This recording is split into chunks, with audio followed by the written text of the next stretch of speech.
Bonjour, voilà, nous en sommes à notre 5e vinoscopie, ce parcours filmé des vignerons du territoire.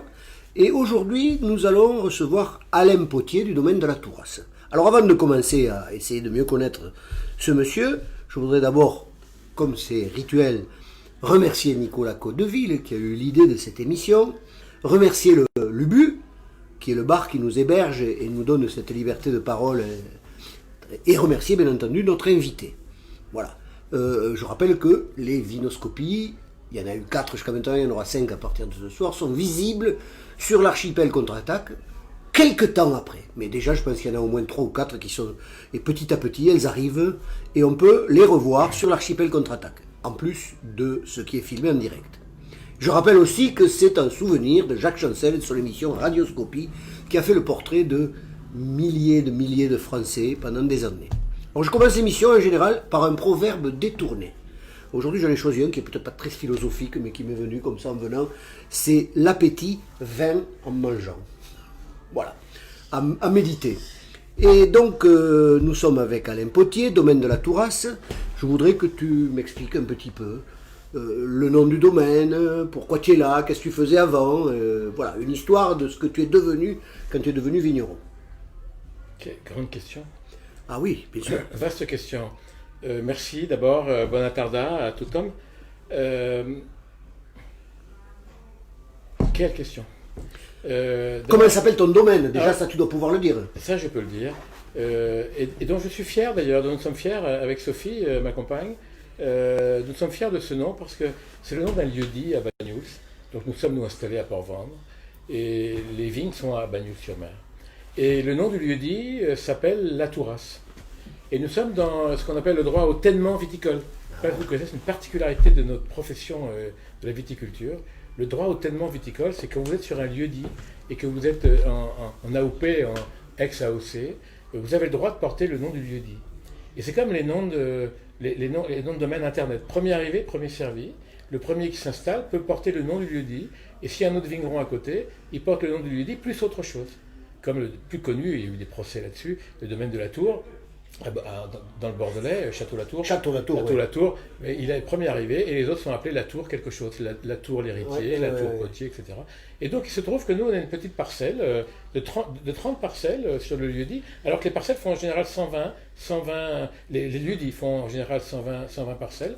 Et donc un petit lieu-dit de 30, et on est les seuls vignerons sur cette parcelle. Et comme nous sommes en biodynamie... Sur ce lieu-dit, tu veux dire? Sur ce lieu-dit.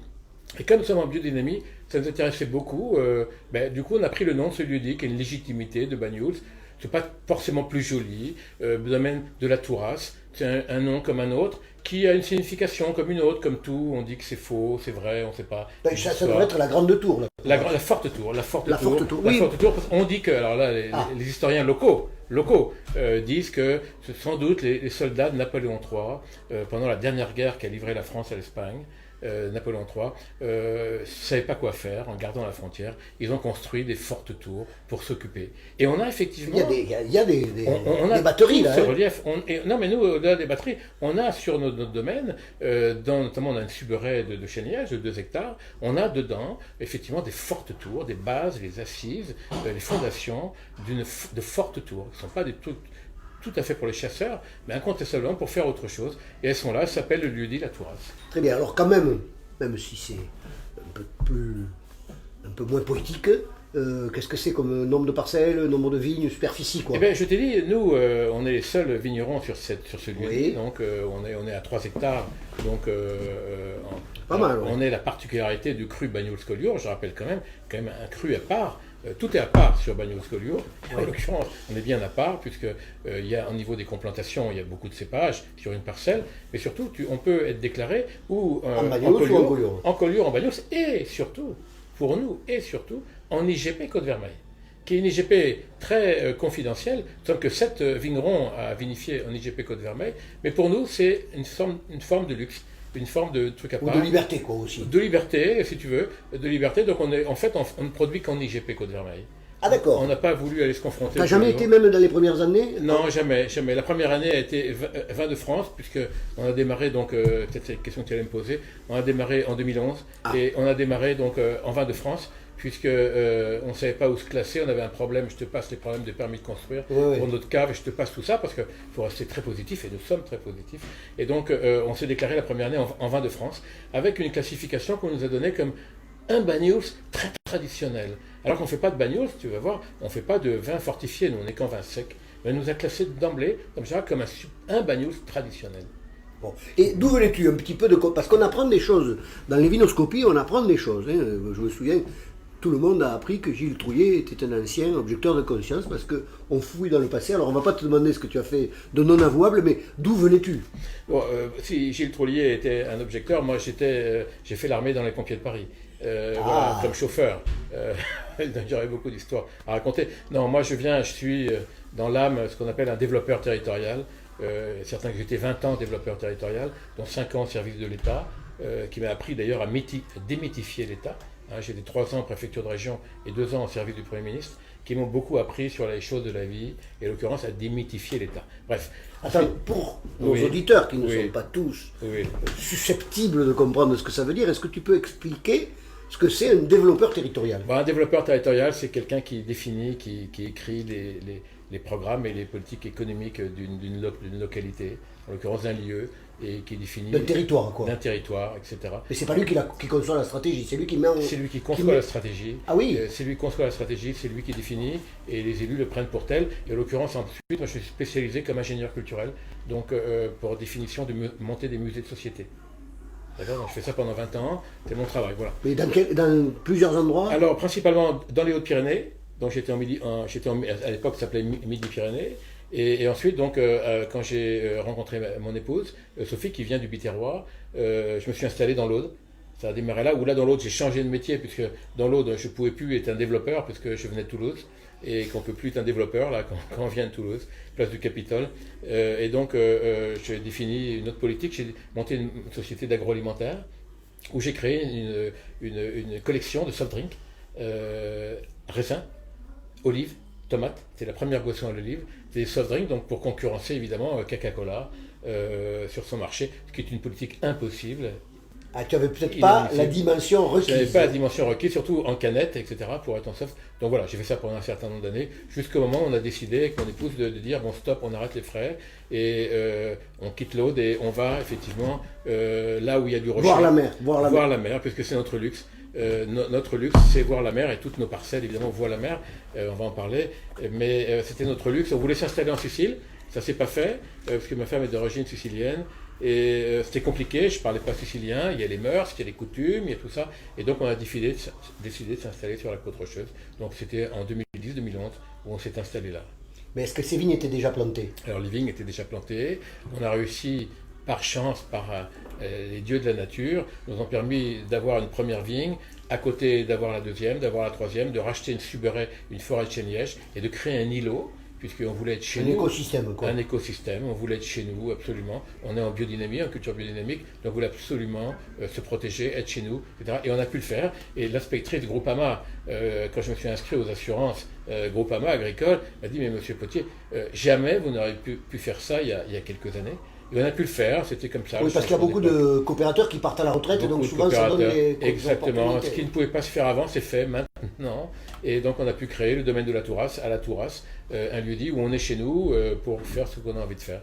C'est merveilleux. Alors justement, j'ai saisi un peu l'occasion en te disant, tu vois la mer. Il y a une raison bien précise que les spectateurs ne comprennent pas, mais que toi tu as saisi tout de suite. Pourquoi j'ai tiqué? Pourquoi j'ai dit tu vois la mer? Bien sûr, c'est-à-dire en venant sur la Côte Vermeille, il y a une question qui se définit. On sait que c'est une identité qui n'est pas aboutie. La Côte Vermeille, les Collioures, les Banyuls ne sont pas aboutis, où il y a certains problèmes. Et en fait, on est dans un cadre tellement généreux, tellement exceptionnel, qu'on s'est dit on va porter le nom du paysage. Et donc notre cuvée principale, phare, s'appelle le vin qui voit la mer. Donc c'est son nom, voilà, nos clients la connaissent. Chaque année, il y a une cuvée, le vin qui voit la mer. Voilà, et qui se décline. Lève un peu parce que je peux faire des gros plans. En fait. Voilà. Et là, en plus, il y a une étiquette différente chaque année. Tous les ans. Tu pourras peut-être sur le site mettre les... Tu peux la tourner. Et tous les ans, on décline notre même paysage, le même paysage de la Tourasse, sur un auteur, sur un peintre, etc. Et cette année, on a rendu hommage à Charles Rennie Mackintosh, qui était un architecte écossais, qui s'est installé à Glasgow. Glasgow, très connu, extraordinaire, et qui était malade, et pour se soigner, il est venu à Port-Vendre. À l'époque, il était dans un hôtel sur le port, et il a une graphie, pour nous, exceptionnelle, et donc on a adopté sa graphie. Notre graphiste Pascal Parizel, tous les ans, adopte une graphie qu'on lui demande sur un auteur. Cette année, c'est Charles Rennie Mackintosh. Ouais, moi j'ai visité l'école des beaux-arts de Glasgow, qu'il a fondée, et qui est un art nouveau, parce il joue Glasgow a beau avoir 2 millions d'habitants, ils n'ont pas beaucoup de richesses patrimoniales, et donc il a fondé une école des beaux-arts, et une école aussi artistique, quoi. Et c'est bizarre qu'ils soient arrivés à Port-Vendre, enfin, c'est difficile à comprendre, c'est un peu les malheurs de la vie. Pour nous, c'est une chance qu'ils sont venus. Voilà, bon, donc c'est très intéressant tout ce que tu viens de nous dire. On va passer, à moins que tu aies quelque chose à ajouter, sur votre identité. Non, ben nous sommes ce que nous sommes.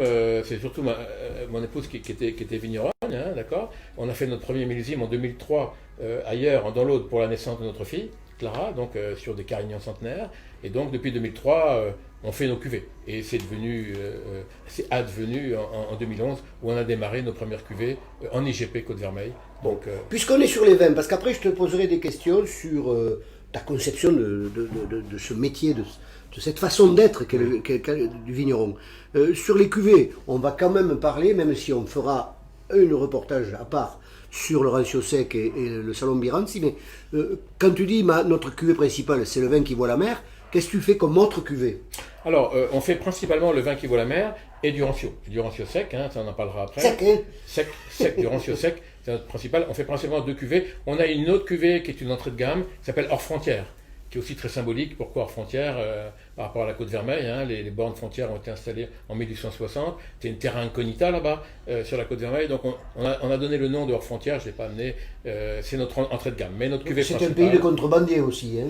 Oui, c'est ce qu'on appelait les tragines, qui n'étaient pas vraiment des contrebandiers, c'était des transporteurs de marchandises à dos d'âne, ce qui n'est pas nécessairement de la contrebande. Ça allait pour les États, mais pour les individus, mais c'était un état d'être. Vous savez que les Bagnolins qui avaient eu le droit à l'époque, par Sa Majesté, de ne pas payer d'impôts, parce qu'ils servaient de signal pour signifier les bateaux anglais ou espagnols qui allaient arriver. Donc ils annonçaient qui allait arriver, donc on leur a donné des passe-droits. Bref, voilà, terra incognita, donc on a appelé notre entrée de gamme Hors Frontières.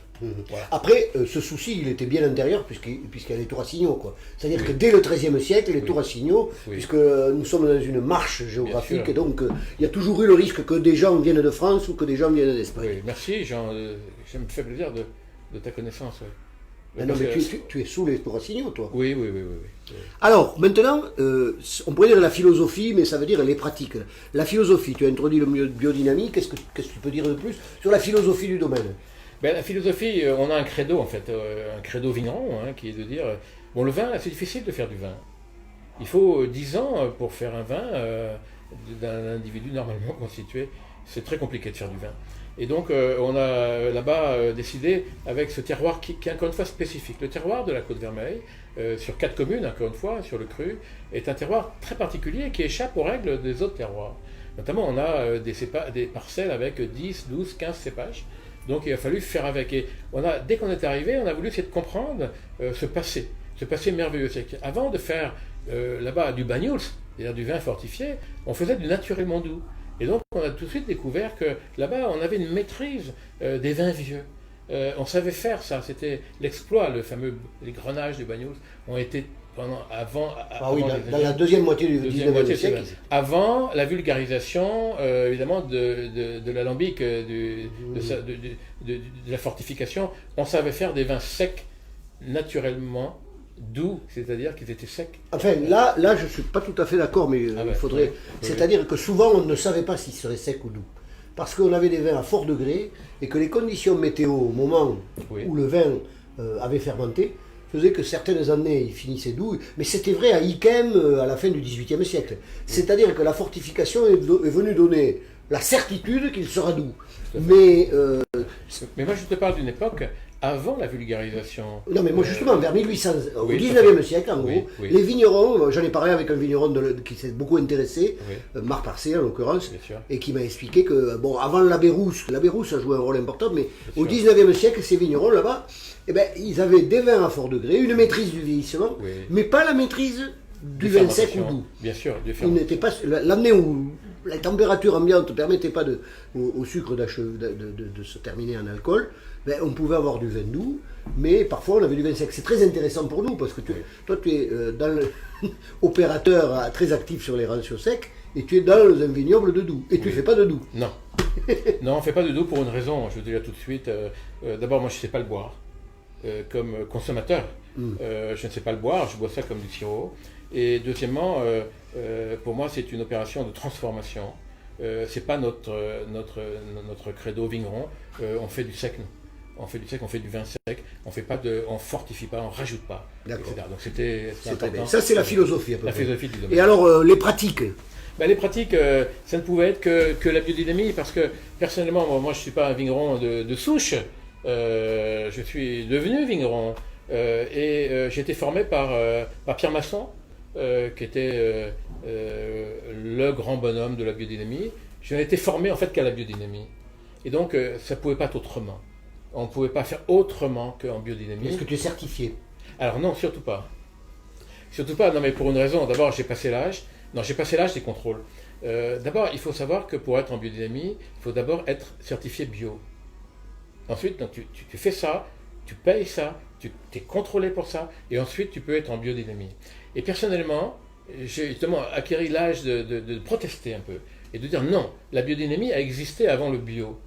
Donc je ne vois pas pourquoi je serais d'abord bio pour être biodynamique. Bref, on est en pratique biodynamique totale, mais aucun de nos clients qui sont quasiment devenus tous des amis, ne nous posent la question. Ils aiment nos vins, ils aiment notre vin, et donc la question ne se pose pas. Donc on n'est pas certifié, pour une raison simple, et qu'on est quand même sur des petits volumes.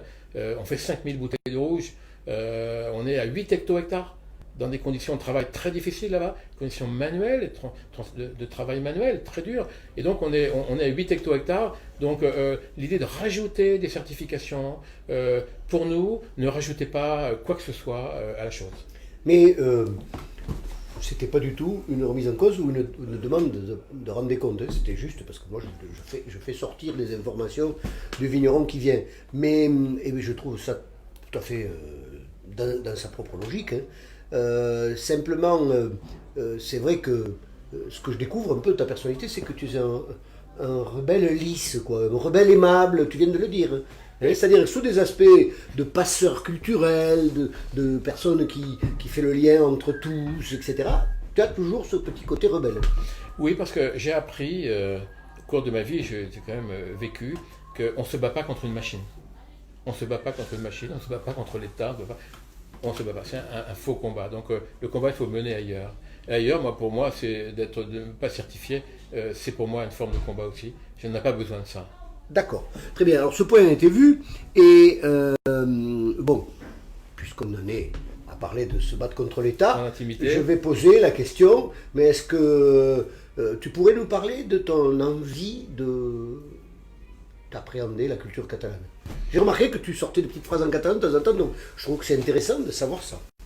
Alors, je voudrais te dire, d'abord, tu es toi-même l'auteur d'un article sur notre livre. On en parlera après peut-être des vins du Roussillon. Tu es l'auteur d'un article « Les vins catalans sont-ils catalans ?» Et je te répondrai à juste titre « Les vignerons catalans sont-ils catalans ?» Et il se trouve que moi personnellement je suis vigneron sur la côte Vermeille, donc en Roussillonnais, et je m'estime comme un catalan de cœur. Pas de souche, mais de cœur, parce que je suis installé là parce que j'aime tout du catalan. J'aime tout du catalan, en architecture, en alimentaire, en poésie, en lettres, etc. J'aime tout du catalan. Et donc je ne suis pas de souche, je m'en fous, je suis quand même de formation anthropologue. Et donc j'ai appris à étudier... De toute façon, de souche, on ne le choisit pas. On ne choisit pas. On n'en parle pas, on s'en fiche. Je te remercie. Mais donc, étant quand même de formation moi, anthropologue, je ne me suis pas présenté comme il faut. Ah oui, c'est bien que tu le sortes maintenant. Et donc, tu es anthropologue, c'est-à-dire que tu as fait des études... Oui, d'anthropologie, oui. Où ça? D'anthropologie à Paris-Jussieu, avec Robert Jolin. Et Michel de Certeau, qui était mon maître. Michel de Certeau, quand même. Oui, qui était mon maître, oui. Bien sûr, bien sûr. Par contre, tu as pris de l'amiante là-bas, hein, à l'époque. Oui, ils n'avaient pas encore désamianté. Je te remercie, oui. C'est peut-être pour ça que tu as moins de cheveux que... J'irai faire un sondage avec Nicolas tout à l'heure à l'hôpital. On a encore de la ressource. Mais donc, j'ai une formation d'anthropologue, donc les sociétés m'intéressent beaucoup. Tout m'intéresse. La société catalane m'intéresse, la société des mœurs de la Côte-Vermeille, de Banyuls, de Collioure, de Cerbère, de Port-Vendres m'intéresse beaucoup, tu l'imagines. Donc voilà, on est par ça. Donc je m'estime comme catalan de cœur. Très bien. Mais là, je te parlais de la langue, quoi. Parce que de la langue. Ben, c'est pas la évident. langue. Quand on voit tant de Catalans d'ici qui Si. ne connaissent pas le catalan, Oui. c'est formidable de voir quelqu'un qui n'est pas d'ici, mais qui l'apprend, quoi. Ben oui, ben j'ai appris le catalan grâce notamment à la maison de la Generalitat où j'ai suivi des cours. J'ai voulu comprendre cette langue. J'aime beaucoup cette langue. J'aime son aspect dur. En Côte-Vermeille, à Port-Vendres, à Banyuls, c'est un pays qui est très dur. Les gens sont durs et j'ai toujours aimé les gens durs. Je ne sais pas pourquoi. J'ai vécu à Nice. Les paysans étaient très durs. J'ai toujours aimé ça. Et je trouve la langue catalane très dure. Et ça me plaît beaucoup. Ça me le rend encore plus affective. Ça peut être étrange. Donc j'aime cette langue. C'est une langue pour moi qui remonte au plus lointain. J'aime cette langue. Donc j'ai voulu l'apprendre. Manque de chance, je ne la parle pas beaucoup, mais j'aime la parler. Je l'entends beaucoup, mais je l'aime beaucoup. On va la développer puisqu'on envisage, c'est ma transition, des relations transfrontalières au niveau des ratios secs avec les gens de l'Empourdan et avec les gens du reste de la Catalogne du Sud. Et donc, puisqu'on en est à ça, je voudrais savoir, tu es impliqué dans les ratios secs. Est-ce que tu nous expliquer comment et pourquoi? Ouais, l'origine est simple. Personnellement, mes parents, on allait toujours en vacances à Rosas quand j'avais 8 ans, 9 ans, 10 ans, et c'est rentré quelque part dans mon logiciel. Des vins vieux, c'est certainement ce qu'on buvait d'une façon ou d'une autre quand on était môme, assez bizarrement. Il faut te dire que moi je suis d'origine de Bourgogne, mais pas de la Bourgogne viticole, je suis d'origine de la Bourgogne du bovin. Du Charolais. Du Charolais, plus loin, bravo. Disons. Je suis d'origine de Bourgogne C'est du Charolais. sud-ouest. Et finalement, ma fonction de môme était d'aller chercher le vin en carafe dans la cave de mes oncles, de ma famille. J'allais chercher le vin en carafe, au fût, et j'ai cette odeur, j'ai ce nez, j'ai ces arômes de toujours. Et tu sais que la Bourgogne est l'origine de la biodynamie et des vins nature. Etc. Et donc j'ai toujours eu cette odeur-là. Et donc j'ai toujours baigné un petit peu comme ça, dans ce type de vin, ces arômes, etc. Et donc automatiquement, on a voulu nous aussi évidemment être dedans. Et on est aussi en nature, tu ne me l'as pas demandé, mais on est aussi en biodynamie. Ah mais toi tu dis tout ce que tu es. Hein. Oui, donc on est aussi tu en veux nature. dire quoi? Que tu sulfites peu ou pas? Ben, on ne sulfite pas, on est aussi en nature non revendiquée. Non revendiquée, pourquoi? Il y a un grand débat là-dessus. Moi j'adore les débats, j'aime beaucoup tous les gens. Moi j'aime que les gens aient des idées sur tout. Moi j'ai l'impression que je n'ai d'idées sur rien maintenant, et donc j'aime entendre tout ça. Très fort. Et j'aime entendre tout ça, et on est nature, on est biodynamique. Mais je ne le savais pas, tu vois. Non revendiqué, ni l'un ni l'autre, ben voilà. Mais nos cavistes, nos clients le savent, mais en fait n'en demandent pas plus, et ça suffit. Alors, rancio sec, tu es impliqué Alors, comment? pardon, Tu m'as dit pourquoi, Ah oui, mais bien sûr, comment? excuse-moi, j'ai perdu le On fil. ne va pas le développer trop parce J'ai qu'on perdu va le faire fil. un reportage Bien sûr. spécifique, mais Bien sûr. on peut dire là quand même dans ton portrait, quelle est ton implication? Bien sûr. Bon, déjà, Sophie, mon épouse, a été très branchée sur l'oxydatif, de par ses origines biterroises, avec ses fûts aussi développés à l'époque des vins voiles et oxydatifs. Mais donc, mon implication, ça a été, en arrivant sur la Côte-Vermeille, j'ai tout de suite compris, comme un soldat en croisade, une génuflexion, je me suis mis genou à terre, avec mes premiers rancios, Biranci, que j'ai découvert avec les anciens là-bas, de Banyuls. J'ai compris que c'était notre trésor, que c'était notre vin, et qu'il fallait qu'on développe ce type de vin. On était dans un autre monde, dans une autre expression, une capacité. On est 387 caves particulières dans le département des Pyrénées-Orientales, 25 caves coopératives, qu'il fallait se démarquer. Et j'ai compris tout de suite que c'était sur ce type de vin, qui était maintenant devenu un vin tendance, qu'il fallait aller. Et donc on a développé, dès le départ, notre première, en 2011, tout de suite, on s'est déclaré en rancio sec, parce qu'il faut se déclarer au moment de la Pour en récolte, avoir 5 ans sec, après. pour en avoir 5 ans après. Et il a fallu le faire tout seul. Donc, c'est-à-dire que personne ne nous a aidés. J'ai cherché à avoir un fût mère, comme on dit, hein, comme on dirait pour le vinaigre, avoir une mère de rancio, avoir un fût. Ben, personne n'a voulu nous en donner un.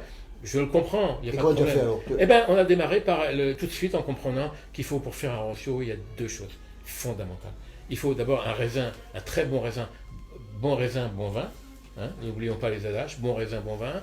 Donc il a fallu un raisin à plus de 15 degrés, ça c'est fondamental, et avoir un contenant, en l'occurrence un fût qui doit être parfait, c'est-à-dire qu'il faut qu'il n'ait aucun défaut. En l'occurrence, on a réussi à avoir, grâce à un ami, des fûts de Macabeu, qui étaient parfaits. Et qui avait contenu quoi? du blanc, Blanc sec, normal. du blanc sec normal. Mais tout de suite, on était en harmonie et donc on a pu faire les choses dès le départ et on a pu partir sur une aventure. Et de tu les rancio. réutilises ces fûts ou alors Oui, bien sûr. Après, on est toujours en fût. Maintenant, j'ai 20 hectolitres maintenant de rancio en Ah, cave. quand même Oui, monsieur l'héritier. Ouh là là. On Et a- est-ce que tu envisages un jour, parce que je le demande à tous les vignerons qui font des rations secs, mais ici, pour le moment, il n'y a que Gilles Trouillet qui fasse des rations secs de ceux qui sont venus. Oui. Mais je pense qu'il y en aura d'autres. Et donc, est-ce que tu envisages à un moment donné, comme j'espère que notre association commune Oui. aura l'occasion de promouvoir ça un jour, l'idée d'avoir un rancio sec, entre guillemets, générique, un truc qui a entre 5 et 10 ans, et une réserve, un vieux rancio sec, comme ça existe ailleurs, et ce qui permet de faire une échelle de prix et de créer encore plus de rareté. Alors, non, je suis l'inverse. On développe notre rancio sur les 5 ans d'âge, donc comme il faut pour être dans l'appellation. Et par contre, on est actuellement sur une tendance très forte qui nous vient d'Espagne et que Jacques Cyr, domaine des schistes, a très bien compris. La solaire. Non, pas seulement. Nous aussi, on est en scélérat, mais avec de faire un blanc sec supérieur de 2 ans d'âge, qui est actuellement très tendance, merveilleux, qui est rancioté, mais qui n'est pas abouti, mais qui a tout ce qu'il faut. Est-ce qu'il y a du voile? Non, il n'y a pas de voile. On est sans voile. N'oublie pas qu'en rancio est dans notre famille. Non, mais là, celui de 2 ans, non, il n'est pas rancio, donc c'est pas... non, mais oui, mais non, mais Non, parce que la rectorie a été pionnière en faisant le Oui, ils en voile font d'argile, oui, parce qui qu'ils font est deux. un jeune rancio, et le rancio sec classique. Alors je dirais pas ça. Je dirais pas comme toi, jeune rancio. Ils font 2 vins. Ils font un rancio et un vin de voile. Oui, mais au départ, le vin de voile, c'était un vin destiné au rancio qui a pris le voile. Oui, pas que. N'oublie pas qu'on peut faire du rancio qu'avec un raisin de 15 degrés à minima. Et que pour faire un vin de Pas voile... minima, dans le cahier des charges, on peut le faire à partir Oui, de, bien sûr, de 13, de 15, de 14, de 14. Mais pour faire un rancio, il faut être à 15. Sinon, Ouais. on n'y arrive pas. Ouais. Sincèrement. Ouais, hein, c'est difficile, Chacun ça. son truc. Hein. Ouais. Mais en dessous de 15, on n'y arrive pas. Par contre, à 14, 13, tu arrives, tu fais du vin de voile. Naturellement. Très facilement. Donc, tu peux faire les deux. Mais nous, comme on cueille à forte maturité, donc à 16 degrés, on est naturellement dans le rancio. On est rancioté au bout d'une année.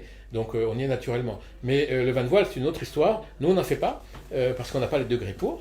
Ouais. On n'a pas les degrés pour, donc on n'en fait pas. Mais je respecte ceux qui en font et je les admire, etc. Donc ils cueillent à des raisins qui sont à 14, à 13, 14. Ouais. Bon, après, mon histoire de très vieux vin, je pense qu'un jour, elle deviendra une évidence. Oui. Parce que c'est des trucs confidentiels qui font rêver. Et que si tu fais rêver, Bien sûr. ben, tout le reste est tiré. Mais bon, pour le moment, c'est vrai que déjà, les vignerons, ils ont ces stocks de... Oui. Bon, alors disons-le, dans cette association, qu'est-ce que tu fais? Parce qu'il n'a pas encore dit. Ben, dans l'association, je milite, je suis un militant. Tu fais plus, tu as une fonction. Oui, ben, je suis coprésident. On a partagé les choses en deux, soyons clairs. Il y a 2 IGP dans le département. Il y a IGP Côte Catalane, donc c'est Jacques Cyr qui la représente, et une IGP Côte Vermeille, qui est aussi fondatrice quand même. Et donc je représente, moi, je suis membre à part de l'IGP Côte Catalane, Côte Vermeille, pardon, tu as le lapsus. Côte Vermeille, donc je suis moi représentant de... Et on a 2 coprésidents. On a 2 coprésidents, ce qui est très bien d'être bicéphale, ça évite les prises de, Ah oui, de parce tête. parce qu'on a 2 bons coprésidents. Sinon, ça pourrait il pourrait y avoir des raisons d'ego. Là, on n'est pas dans ce cas. Bon, comme le temps nous est compté, mais il y aura Oui. quand même il y a les questions que je pose à la fin. Oui. Mais en attendant, est-ce que tu peux nous parler de ces 2 objets? Oui, ben, je pourrais t'en parler d'autres aussi, mais... Oui, mais il là, se trouve que... disons que tu es vigneron, donc Il on se, va commencer trouve par ça. il se trouve que à la base, on manque de vin qui voit la mer. On nous en demande beaucoup, ça marche bien. Les gens l'aiment, nos clients, qui sont des amis tous, l'aiment beaucoup. Et il se trouve que je manque de vin. Et il se trouve que on a démarré par faire un livre qui s'appelle Les Rancios secs du Roussillon, qui a marché, qui Mais était qui ont devenu un collecteur. Ben moi et l'éditeur Traboucaire, on a décidé, on a fait ce livre qui est devenu un collector. Et je me suis rendu compte, Tu peux le présenter à la caméra. bien sûr. Et je me suis rendu compte que faire un livre tout à fait passionnant. N'oublie pas quand même mes origines d'anthropologue. Et donc j'ai décidé, il y a 3 ans, de ne pas faire plus de vin, mais de faire des livres aussi. Donc j'ai créé une collection qui s'appelle Before, et qui est aussi une mémoire au Bagnoulin, au vieux Bagnoulin, Before, parce qu'un très vieux Bagnoulin qui est maintenant mort, un ami, qui aimait mon vin, qui aimait le vin qui voit la mer, et qui nous disait toujours pourquoi les copains, pourquoi on fait pas ça?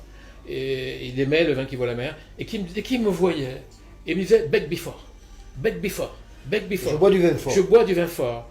Et j'ai tellement aimé ça parce qu'il aimait notre vin que bon, il est décédé, et je lui rends hommage par ma collection qui s'appelle Before, donc sois fort. Before. En même temps. Before. soit fort. Et en même temps, c'est Bec Bifort, C'est vin fort. vin fort. Je pense à lui parce qu'on fait des vins forts, incontestablement. Voilà. Donc je fais des livres, j'ai créé une collection Bifort donc aux éditions Traboucard. Et donc on fait des livres. Et donc on a fait après les vins du Roussillon. Voilà. Parce qu'en faisant le livre des Rancio Secs, je me suis rendu compte qu'il n'y avait aucun livre sur aucune somme, aucun totem sur les vins du Roussillon. Donc on l'a fait.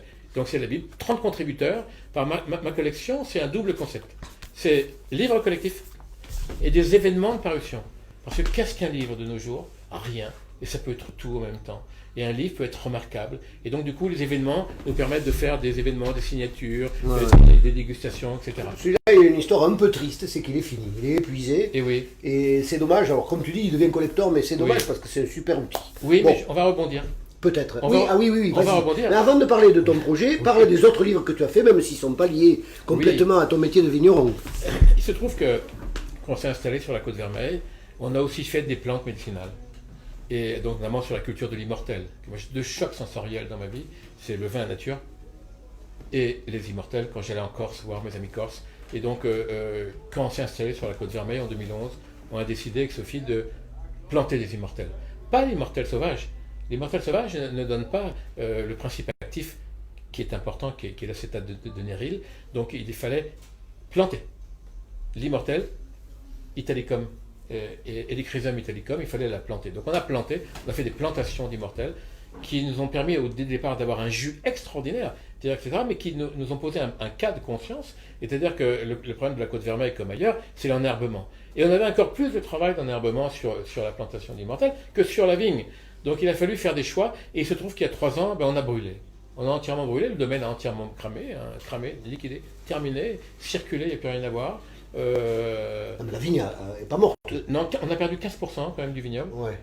15%, la vigne n'est pas morte, donc c'est reparti, mais on a perdu toutes les immortelles.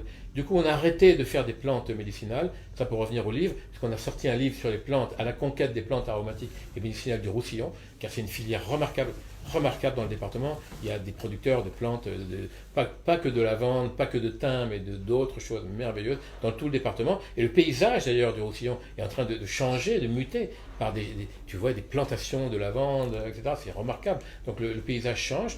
Donc on était aussi producteur de plantes. Et depuis donc le feu, on a arrêté. Et on repart sur une autre type de plantation, qui est la plantation de myrte vert, parce que le myrte est un arbuste médicinal, et donc l'arbuste sera moins sensible au feu, parce qu'on a brûlé, mais on va certainement rebrûler, là où on est, au-dessus de l'anse de Pierrefitte, entre Bagnoul et Cerbère, on va rebrûler, c'est obligatoire, c'est programmé, c'est dans les gènes de la côte là-bas, donc on va replanter de l'arbuste médicinal, on arrête donc de faire de l'immortel, qui était, manque de chance, magnifique jus, qui était presque au niveau du parfum.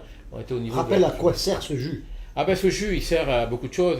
L'immortel est en principe actif. Alors normalement, un producteur, on est bien en France, même si on est en Catalogne du Nord, on est quand même en France. Et en France, un producteur de plantes médicinales n'a pas le droit de parler des principes actifs d'une plante. Ah, très bien, je C'est savais pas. interdit. Ben oui, il y a un code de la santé qui lui interdit ça, mais je peux quand même vous le dire parce que je suis plus producteur. Il a beaucoup d'avantages. C'est d'abord c'est une cicatrisante. Pour celui qui a des plaies, c'est une cicatrisante. C'est une sanguine, donc la fluidification, le sang, et d'autres principes actifs qui s'ajoutent à ça. Donc l'immortel est une très grande huile essentielle, mais comme le sera le myrte vert, qui est une huile, alors là, qui a d'autres principes actifs, et là je vous le donne en mille, l'huile de myrte vert qu'on va bientôt produire, c'est une huile qui donne non pas confiance, mais qui donne la confiance à ceux qui ont déjà confiance en eux. Et ça, Attention, parce que tu n'auras plus le droit de donner le principe actif dès que tu seras de nouveau producteur. Exactement. Là, on a tapé la... C'est l'huile de lubris en fait. Oui. Alors, bon, comme malheureusement oui. notre régisseur Ah. nous impose des créneaux horaires limités, nous sommes obligés d'aller au bout de cette vinoscopie. Ouais. Et en général, il y a quelques questions que je pose. D'abord, est-ce que tu as ce que j'appelle une petite fantaisie dans ta vie? Une petite fantaisie. Hein?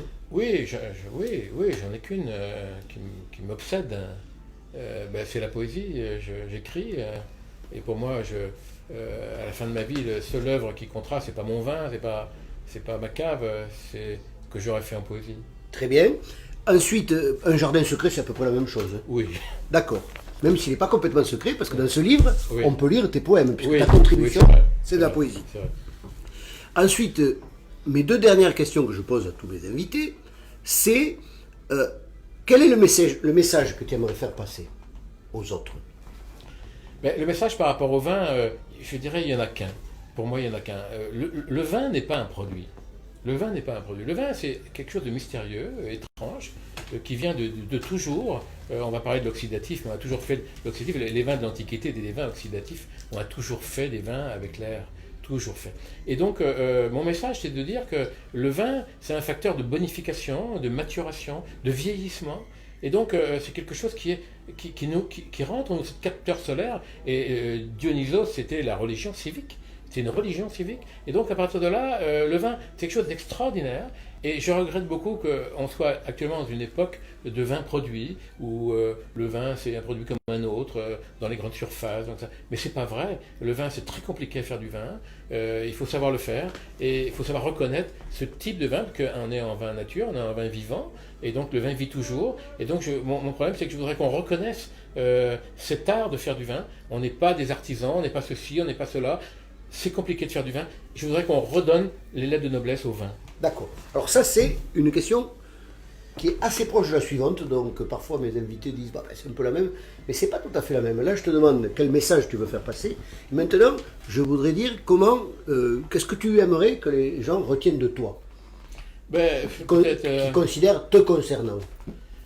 Oui, je dirais, il y a une belle inscription dans les tombeaux antiques. Je t'ai pas dit quand tu seras mort, hein, ça non, c'est toi qui le... Non. Mais je te dirais l'inscription d'un tombeau antique à Pompéi qui dit qu'importe que tu aies bu des 5, 10 000, 20 000 amphores, tu n'es qu'un filtre. Et donc, je pense toujours à ça, nous ne sommes qu'un filtre. Très bien. Écoute, je te remercie. Avec plaisir. Parce que c'était vraiment, on aurait eu envie d'avoir plus de temps, mais malheureusement. Un coup quand même, non? Oui, mais alors voilà, j'ai servi le vin qui voit la mer. C'est quelle année? 2016. Très bien. 2016. Et je remercie à nouveau Lububar. Et ensuite, sachons que nous pouvons trouver ce Vinoscopie numéro 5 sur Internet. Sur le blog de l'Archipel Contre-Attaque, ouais. Et sur Facebook, et où sur ça vient YouTube aussi. et sur YouTube. Voilà. Facebook, c'est sur le Facebook de Nicolas Codeville. Ouais, YouTube, vous tapez le nom d'Alain Potier voilà, et ça et va Vinoscopie. Vinoscopie. Plus Et puis le nom ensuite, du potier. dans quelques semaines, ma foi, quand Nicolas aura eu le temps de le faire, ça va se retrouver sur l'Archipel Contre-Attaque. Mais attends, juste avant de couper, tu peux goûter quand même. Bien sûr, nous allons goûter. J'aimerais avoir ton avis d'interview. Mais bien sûr, mais tu sais, il n'y a pas longtemps, on a bu en 2016, je l'ai goûté il y a un mois ou deux. Tu t'en souviens pas que tu as mené en 2016? Ah oui, mais voilà. On le refait. Alors on goûte le vin qui voit la mer 2016. Viens prendre un verre. Oui. Notre camarade vigneron de, Bon, ben de la déjà, montagne. quand on voit le vin, il est profond. Et ça, c'est pas juste de la couleur. Hein. Oui. Il est profond. C'est-à-dire que son opacité n'est pas une opacité de vin trouble, c'est une opacité de vin qui demande à être découvert. Quoi. Là, il y a eu un élevage bois. Alors très peu, donc cuve et de demi-muit de 5 vins. Alors, l'esprit, c'est un petit peu comme si c'était un bagnou sec nature. Ben merci, oui. C'est un peu ce que tu recherches. C'est ce qu'on recherche. Voilà. C'est ce qu'on recherche. Eh bien, c'est très bien. C'est puissant, mais sans être agressif. Oui, d'accord. C'est... Salut et Alors, patch. merci Alain Potier. Et donc, sachez que la prochaine émission se fera très probablement dans 3 semaines avec Jacques Cyr du domaine des schistes.